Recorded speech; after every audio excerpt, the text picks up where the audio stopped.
आज का यह वीडियो कक्षा 9वीं के लिए है।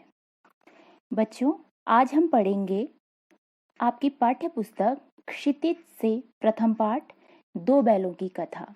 दो बैलों की कथा जो कहानी है वो मुंशी प्रेमचंद जी ने लिखी है। मुंशी प्रेमचंद जी वो लेखक हैं जो कठिन से कठिन बात को सरल शब्दों में लिखते हैं।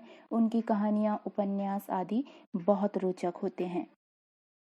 ये जो दो बैलों की कथा आपके पास पाठ है, कहानी है, उसमें यह दर्शाया गया है कि जो किसान हैं उनके लिए उनके पशुओं के साथ व्यवहार किस प्रकार का होना चाहिए, या ये समझाया गया है कि पशु जो होते हैं, मनुष्य जब उनसे आत्मीय व्यवहार करता है तो वो भी मनुष्य को उसी तरह कार्य करके देते हैं और उसी तरह प्रेम करते हैं। इसके विपरीत यदि हम उनसे जोर जबरदस्ती करके, मारपीट करके काम कराएं तो वो उसके बदले में हमें उसी तरह का कार्य करके देते हैं। तो जिस प्रकार मनुष्य प्रेम की भाषा समझता है, पशु भी प्रेम की भाषा समझते हैं।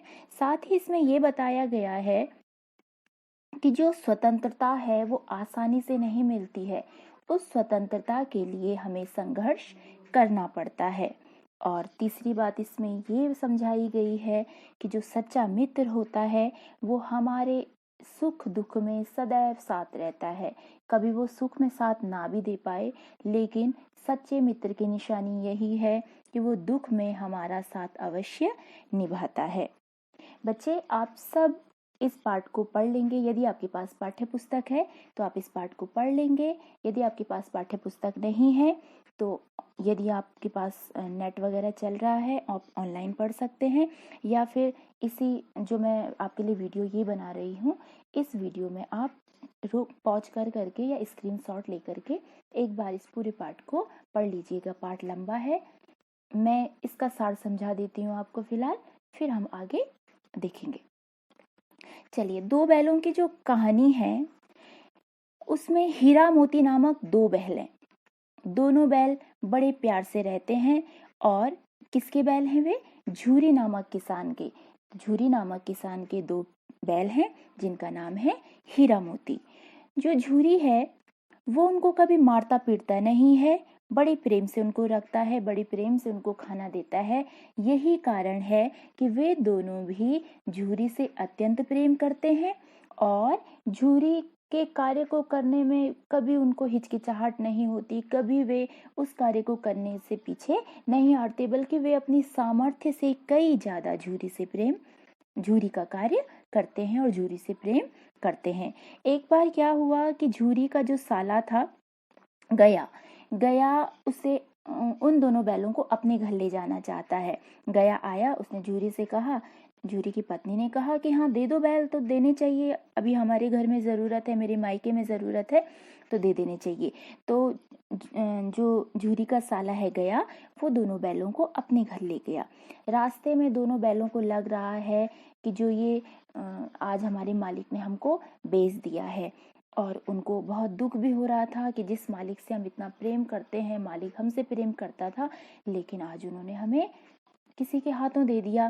साथ ही वो पूरे रास्ते में दुख भी है और वो जाना भी नहीं चाहते, इसलिए वे उसको परेशान कर करके उसके घर पहुंचते हैं। गया को भी बहुत गुस्सा आता है, क्रोध आता है कि ये रास्ते भर इन्होंने मुझे परेशान किया। वो उनको घर ले जाता है और उनको रूखा सूखा भोजन दे देता है। उनके जो नाद है उसमें, जो उनका खाने का बर्तन है उसमें उनको सूखा जो भूसा है वो दे देता है। वो दोनों के दोनों बहुत परेशान हैं। वो सोचते हैं कि हम यहाँ से भाग जाएंगे। रात होती है, दोनों के दोनों रस्सी तोड़ करके भाग जाते हैं और वापस पहुंच जाते हैं झूरी के पास। झूरी जब सुबह सुबह उठता है, देखता है कि घर के बाहर बैल खड़े हैं। दोनों बैलों को देखकर उसे समझ जाता है कि ये दुखी हैं और हो सकता है गया ने इनको खाना ना दिया हो, ठीक से ना रखा हो, इसलिए ये दोनों भागकर वापस आ गए।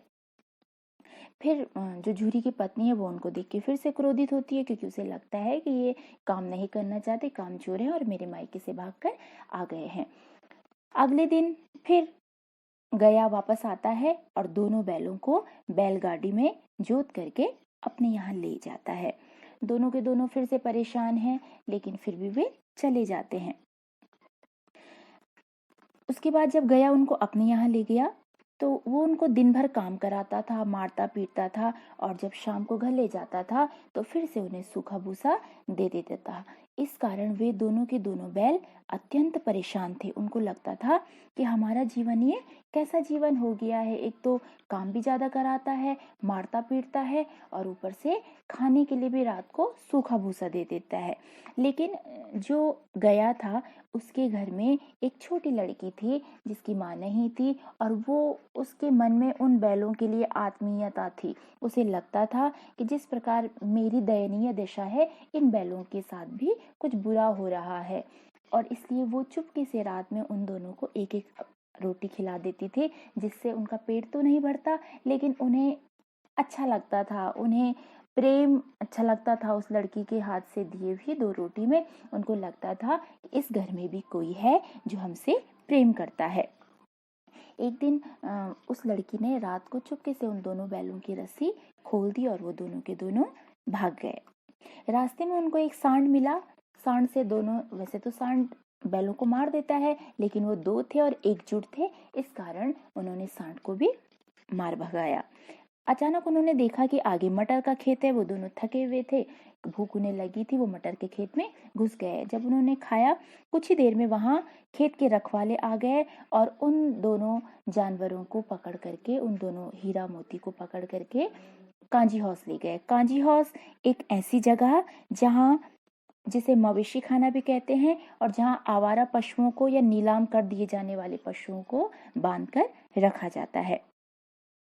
वहां कई दिन तक उनको खाना नहीं मिला, कई दिन तक वो वहां रहे। हीरा ने एक बार दीवार तोड़ने की कोशिश की। हीरा को लगा कि हमें भाग जाना चाहिए यहाँ से, हमें कुछ करना चाहिए। उसने दीवार तोड़ने की कोशिश की, चौकीदार ने देख लिया और हीरा की बहुत पिटाई हुई और हीरा को मोटी रस्सी से बांध दिया गया। अब हीरा तो बंधा हुआ था। मोती ने कहा कि देखो, मैंने तुम्हें पहले ही कहा था कि तुम्हें ऐसा नहीं करना चाहिए, लेकिन हीरा ने कहा कि नहीं, हमें ऐसे थोड़ी ना हाथ पे हाथ धरे बैठ जाना चाहिए, हमें अपनी स्वतंत्रता के लिए कुछ तो करना चाहिए। और फिर मोती को जोश आया, उत्साह आया उसके अंदर, उसने कहा मैं तोड़ूंगा। मोती ने वहां से वो दीवार तोड़ दी। वहां जितने भी जानवर बांधे हुए थे सारे के सारे भाग गए। हीरा मोटी रस्सी से बंधा हुआ था जिसे मोती तोड़ नहीं सकता था। हीरा ने मोती को कहा कि तुम जाओ, तुम भाग जाओ, क्योंकि तुम तो आजाद हो, तुम पर तो रस्सी नहीं है। लेकिन मोती ने कहा, ऐसे समय में मैं तुझे छोड़कर नहीं जाऊंगा, हम दोनों यहीं रहेंगे। फिर जब सारे जानवर भाग गए तो कांजी हाउस में भी सबको पता चल गया कि ये सारी शरारत इन दोनों बैलों की है, इन दोनों बैलों ने ही सबको आज़ाद करवाया है। इसलिए उनको 1 हफ्ते तक न खाने के लिए कुछ दिया गया, न केवल वे पानी पर जीवित रहे। इस बीच एक दिन नीलामी हुई और दोनों बैलों को किसी ने खरीद लिया। अब दोनों बैल के मालिक ने उनको खरीद लिया। वो उनको लेकर के अपने घर की ओर चल पड़ा। जब आधे रास्ते तक हीरा मोती आए, रास्ते में उन्होंने देखा तो बड़े प्रसन्न हुए। क्योंकि जो रास्ता था वो जाना पहचाना था, वो उनके अपने घर का रास्ता था। किसके? झूरी के घर का रास्ता। उस रास्ते को देखकर उनकी जान में जान आई और उनके शरीर में फिर से उत्साह आया, और उस उत्साह में दोनों के दोनों बैल दौड़ करके अपने घर पहुंच गए। उनके पीछे पीछे जिस व्यक्ति ने खरीदार था जो उनका, वो भी उनके पीछे पहुंचा और झूरी तब तक वहां आया। झूरी ने देखा, झूरी बैलों को देखकर बड़ा खुश हुआ, दोनों के दोनों बड़े प्रसन्न हुए। खरीदार ने कहा कि ये तो मेरे बैल हैं। तो झूरी ने कहा, ये मेरे बैल हैं क्योंकि ये मेरे घर के आगे खड़े हैं, ये सिद्ध हो चुका है। खरीदार ने कहा, मैं तो इनको लेकर जाऊंगा, लेकिन मोती ने उसको सींग दिखाया और दूर तक दौड़ाया। खरीदार डर के मारे भाग गया। दोनों बैलों को मोती ने गले लगा लिया और ये दृश्य पूरे गांव ने देखा। और जो झूरी की पत्नी थी, उसे भी बैलों पर दया आ गई। उसे भी लगा कि वास्तव में ये बैल प्रेम करने लायक हैं, और उसने भी उन दोनों बैलों के माथे को चूम लिया।